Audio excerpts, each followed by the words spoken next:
give me a wide open shot, it's not so smart.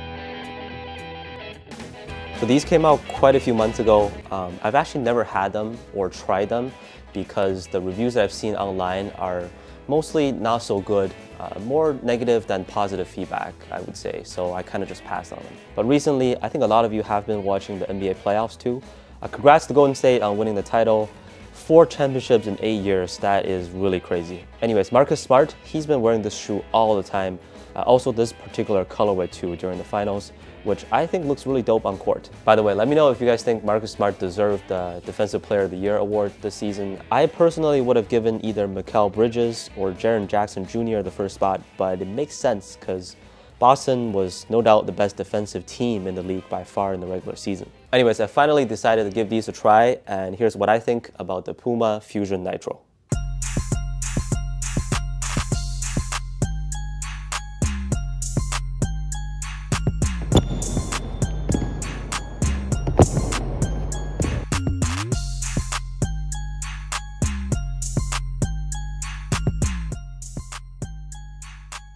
Hi there, hope you're having a good day and welcome back to another video.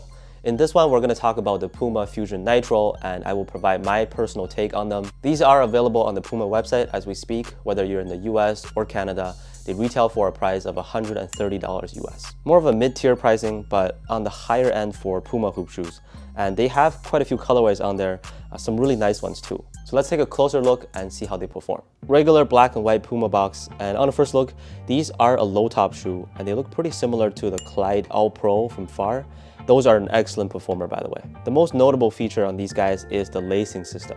You can see that they cross in the midfoot area with a big X, and otherwise just those 4 eyelets, and they're really centered towards the top instead of being like more on the side like other traditional shoes. And this is where the biggest problem of this shoe may possibly come in for a lot of people.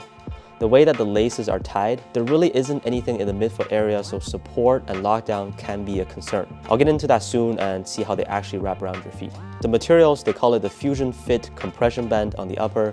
I really don't like it. The toe area is like fused on top of a knit material. When I first got them, they also came with like a very plasticky smell. They still feel soft in hand. Just reminds me of the texture on like a pair of diving boots, you know. But again, they're still thin materials, so breathability is not an issue. Looking at the outsole, it's solid rubber and this multi-directional traction pattern works well, but the lines are very thin and I'll tell you now that they do pick up a lot of dust quickly. In terms of weight, my size 10.5 pair is at 445 grams, on the heavier side for a low top. As to how these perform, first of all, the Fusion Nitro has a really good cushioning setup to me. They use the Nitro foam, which is Puma's more premium technology that is also used on some of their running shoes.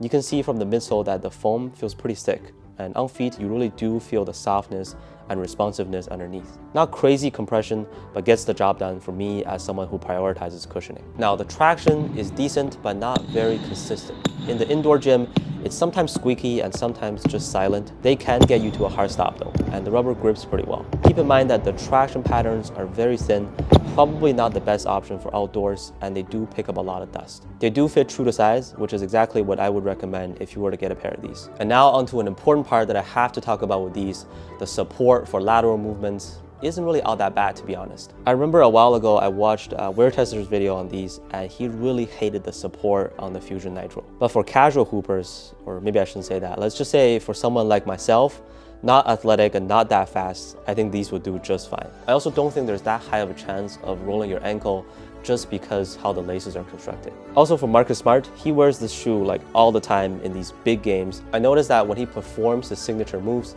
he tends to flop vertically, directly backwards, or leaning straight into a flop instead of sideways. So I think it kind of makes sense. There's not much support in the midfoot area, but it really doesn't mean that the shoes are trash. Even for my flat feet, it's not like my feet are just sticking out to the side. They do have a very nice core feel and fluent transition that I enjoy a lot. Anyways, that's all for this video on the Puma Fusion Nitro.